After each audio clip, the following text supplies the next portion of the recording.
Good evening guys, papasok na naman tayo ngayon. Ayun, maglalakad tayo sa gilid ng farm. Ito po. Yan.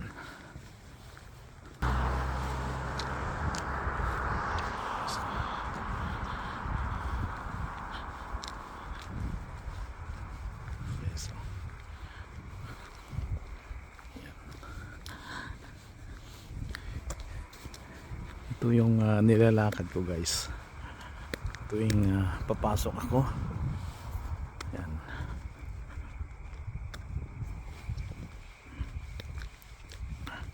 Papuntang work.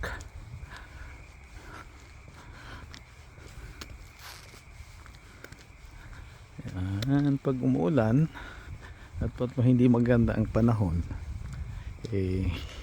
nagpapahatid ako sa aking mga anak.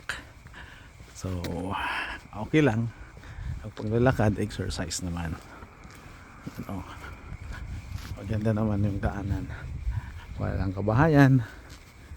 Yun, safety naman dito sa Canada. Kahit maglakad ka, wala naman delikado. Yan.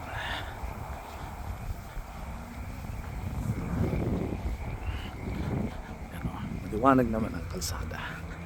So safety na kayo. Medyo mahangin. Yan, ang temperatura natin ngayon ay nasa 15 degree. So hindi siya malamig. Masarap mag-exercise. Yan. Meron dyan maliit na lake sa baba, kaya maraming tumutunog na palaka.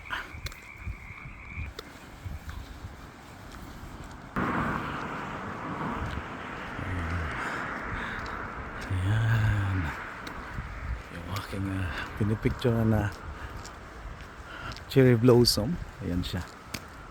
Ayan, maraming cherry blossom sa daan. Mga bulaklak, namumulaklak. Ayan o. Ayan. Cherry blossom.